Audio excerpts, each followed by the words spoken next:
Welcome in everybody to Season 15, where we take a look at the brand new legend, Catalyst. Catalyst has the passive of Barricade, the tactical of Piercing Spikes, and the ultimate of the Dark Veil. Catalyst passive Barricade allows her to strengthen doors, even in places where doors have already been destroyed. This locks them off to enemies and forces them to try and break through. This ability allows her to shut down a building even if it's already been blown to pieces by nades or knuckle clusters. It's really helpful later in the game because a lot of the buildings are where you want to hold, especially if there's only a couple left. And this forces teams not to only think twice about pushing you, but also if they do push you, it's going to be a lot harder and take longer for them to get to you guys. And then if there are any other squads left, they'll be sitting ducks while they're trying to break down these doors. These doors do take double the normal melee hits to break down, so that's 4 melee hits. And you can also have 2 of them up at any one time. So as soon as one gets broken through, you can add one in another place. However, these doors still easily get destroyed by everything else. They don't take double the time to break by anything besides melee hits. So if it's a knuckle cluster or Maggie's drill or just nades, they will still get destroyed in the normal amount of time, so you have to be wary of that. If you've enjoyed the video so far, be sure to like and subscribe so you don't miss out on any more tutorial content. Moving on to Catalyst Tactical, the Piercing Spikes. With this ability, Catalyst throws out a patch of ferrofluid, which turns into spikes when enemies are near. These patches both slow and damage your enemies, and you can have up to 3 of these patches up at the same time. They do 15 damage, and its slowing effect is pretty devastating. It really takes away all of your movement when you're in that patch. A lot of movement enemies can actually get around these though. You can fly over them with Valk, you can fly over them with Horizon, you can stim through them once you're in the patch. You just hit that stim and you'll fly right out the other end. They can also be destroyed pretty easily. They have about 300 health, but there's a little ball that's popped up from them.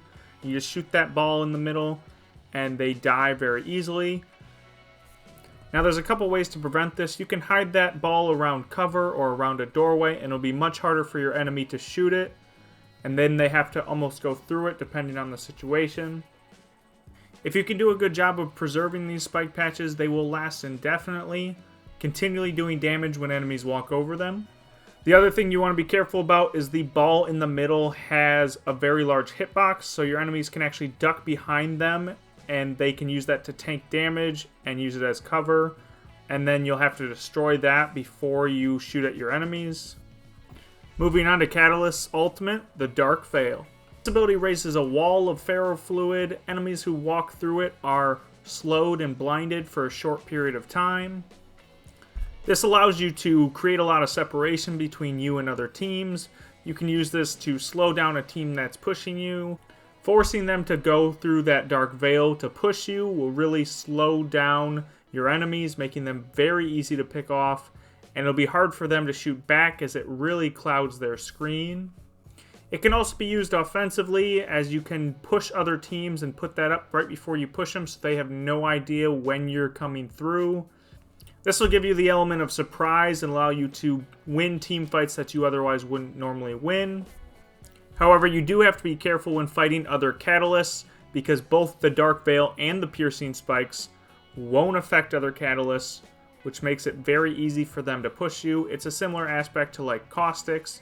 Caustic gas doesn't protect against other caustics, so you got to be really careful knowing who's on that other squad, otherwise you could get pushed when you think you are safe. Another thing to note about the Dark Veil is nothing interacts with it besides legends and Seer abilities. So Seer's abilities will not go through it. He can still see with his heartbeat through the Dark Veil, but his tactical won't pierce through it. You won't see anybody on the other side. But everything else will go right through it. From crypto drones to Maggie's ultimate, to grenades and bullets, you can shoot through it. It's harder to aim, it's harder to throw nades through it because you don't know where your enemies are, but everything else goes straight through it. Even Vantage's bat can fly through it. However, even though Vantage's bat goes straight through it, if you can't see the bat, you can't jump to it, so if you don't have line of sight through it through the veil, then you can't use her tactical.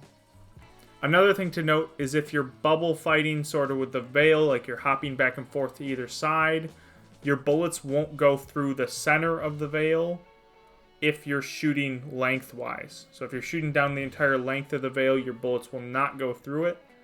So that is something to be aware of. Overall, I do like Catalyst as a legend. I think her abilities are fairly strong, but not overpowered by any means. They are also very situational, like her passive, Barricade. You can't barricade things if you don't have doorways to barricade on. The tactical with the piercing spikes can be pretty much avoided if you know what you're doing. And the Dark Veil also is not that hard to get around. I do wish they would allow the Dark Veil to be placed not straight off of Catalyst.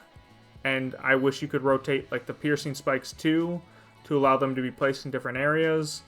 But overall, I think Catalyst is going to be a very good legend. I think she'll pair very nicely with some of the other defensive legends, such as Caustic. Caustic's going to pair very well with Catalyst. If you put some of those gas traps behind these barricaded doors, or you pair those gas traps or his ultimate with the piercing spikes, you're going to do massive damage to an extremely slow individual. That'll make them a sitting duck for anybody who wants to finish them off. So I think that's some of her best pairings. I appreciate you guys for watching the video. Please let me know in the comments below what you think of Catalyst so far.